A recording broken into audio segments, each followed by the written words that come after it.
Hello and welcome back to my channel. My name is Dwayne Kimball, United States Army veteran and retired VA rating specialist. In today's video, I'm going to be discussing the VA's diagnostic code. Now, I'm not going to discuss each individual diagnostic code because there's many of them out there, okay? But I'm going to break down two of them and show you and explain how to read them.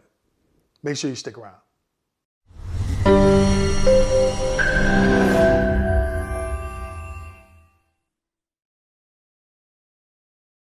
So, as always, make sure you go out to my website, pick up my new book, VA Claims Success. So, today's video, diagnostic codes. Now, I have a couple videos on my YouTube channel where I'm talking about diagnostic codes. Also, I talk about them in my book and explain them.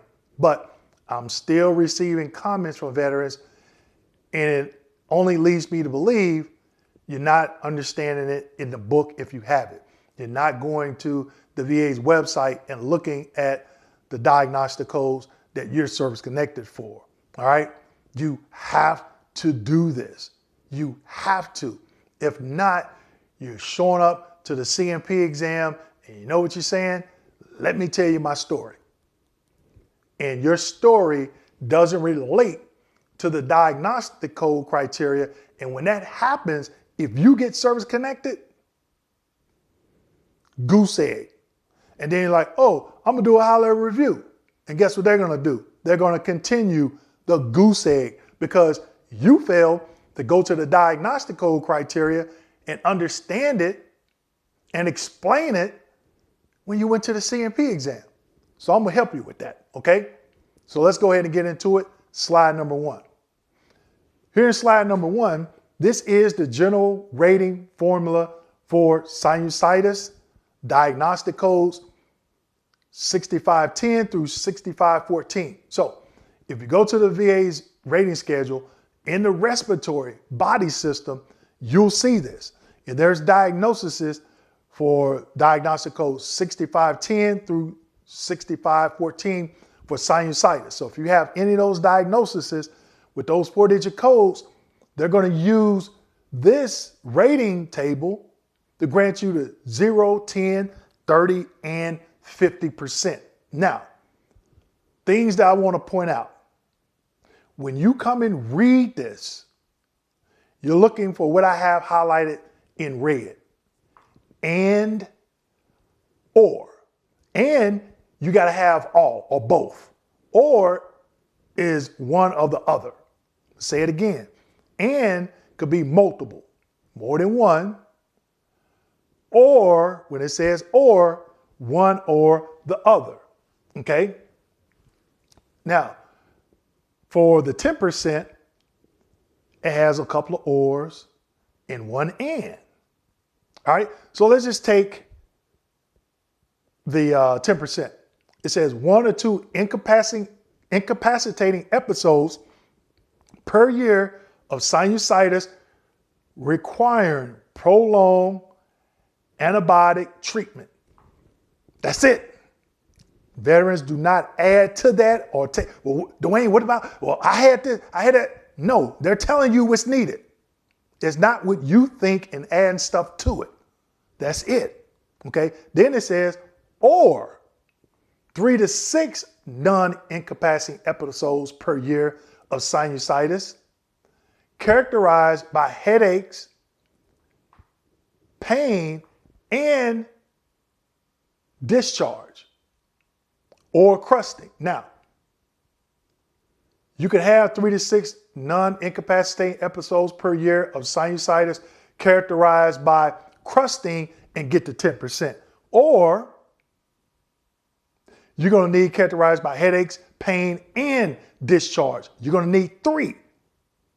Or you just need the 1, which is crusting. I know I just confused. Don't overthink this.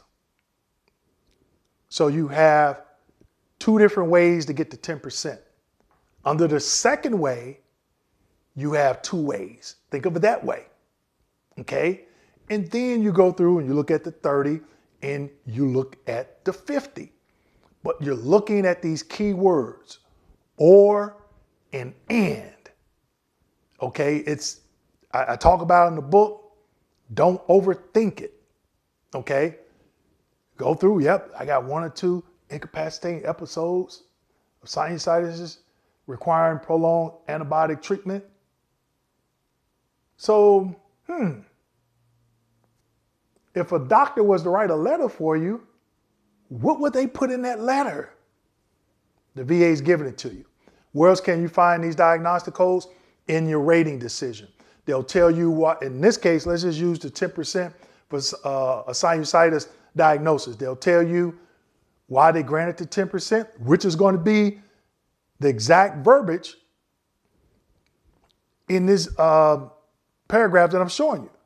Also, they're going to tell you a 30% was not warranted or is warranted when there are 3 or more incapacitating episodes. So they have to tell you by law why they granted you the percentage they granted you, and then why they didn't grant the next higher. Veterans, you know what? Majority of veterans don't even read that, because they'll say, Dwayne, what's the criteria for this? Or what? I'm like, did you read the rating decision? Well, what's the rating decision? And you already lost. Got to get educated, veterans, on this process.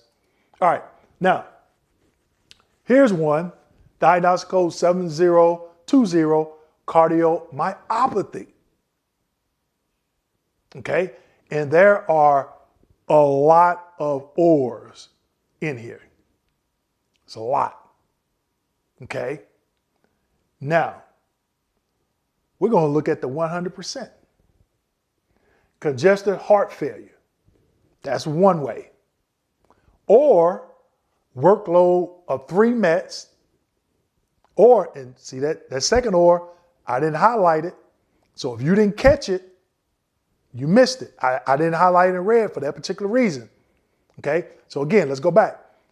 Chronic congestive heart failure. That's one way to get 100% on the cardiomyopathy.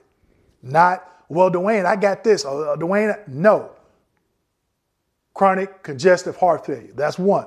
Or workload of 3 METs or less.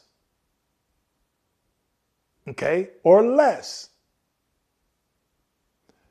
Workload 3 METs or less results in, I want to make sure I pronounce this right, dyspnea, fatigue, angina, dizziness. Workload of 3 METs or, so if you don't have 3 METs and you have these other symptoms, or there's another symptom, or left ventricular dysfunction with an ejection fraction of less than 30%. So you have 4 ors in there. So there's several ways that they're saying that you can get 100%. Which one do you fall under? Guess what? If I was service connected for this or was trying to get service connected for this, I will come here, look at this diagnostic code, and have my doctor to fill out that paperwork showing where do I fall in one of these 4 ways to get this 100%. It's as simple as that. And you can do this for every single condition that you are claiming. It's simple. Now let's look at the 10%. So they're saying workload of greater than 7 METs, but not greater than 10 METs. Results in, it gives you the symptoms, or another symptom, or continuous medication required. All right, so it's important that you understand how to read these diagnostic codes. Watch out points when they're using the word and using the word or. Now, I know that may have been a little bit confusing for you, but please go back and watch the video. Look at your diagnostic codes. Find out what they are for the conditions that you're service connected for. Look them up on the VA's website in the rating schedule. Also, where else did I say you can find this information? In the rating decision. Many vets, they get their huge back pay. they don't bother to read the rating decision. Even if they get a higher percentage, I think I should be this percentage. And I'm like, okay, based on the rating schedule? No, I feel it's not what you feel. It's what the criteria is in the rating scheduler. Okay? Read that paperwork that the VA is sending you. Now, if you never filed a claim before, whatever condition that you're claiming, there's a diagnostic code for it. Go out and look it up. So if you do go to a CMP exam, compensation and pension exam, and this is for active duty service members as well, find all the diagnostic codes for the conditions that you're claiming. Go through it, highlight them. Oh, I feel I meet the 10% for this condition. I feel I meet the 50% for this condition. I feel I meet the 70% for this condition. So guess what? When you word your claim,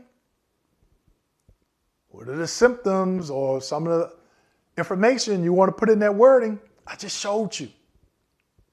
Also, when you go to the CMP exam and you're talking to the doctor and you already reviewed that diagnostic code criteria, guess what symptoms that you're talking about? I just gave it to you. I've been trying to hammer this home to veterans, and a lot of you are still wanting to do what you want to do when it comes to this process. No, stop it. No. Familiarize yourself with this stuff. I know it may seem like it's a lot, but I know you can do it because you're veterans. All right? Also, another reason why I know you can do it, because individuals leave me comments daily saying, Dwayne, I did what you talked about in this video and I was able to push through. Dwayne, I watched your video on this and it helped me get over the hump. But let me tell you, if you're one of those veterans that don't want to be educated, that don't want to take the time, to invest in time to get educated, and also if you're one of those veterans that just, I'm going to go get a VSO and just sign on the dotted line and let them do everything, you're going to have a hard time. Because guess what? That VSO or that lawyer can't go to that exam. Our clients, they know before they get to that exam what a diagnostic code is. They know the criteria for each percentage under the diagnostic code for the condition that they're claiming. So when they get to that CMP exam, now they know how to reasonably articulate their symptomology for the condition that they're claiming. And you should too. So with that being said, make sure you like, subscribe, hit that notification button, and don't forget to share this video with your fellow veterans. Thank you.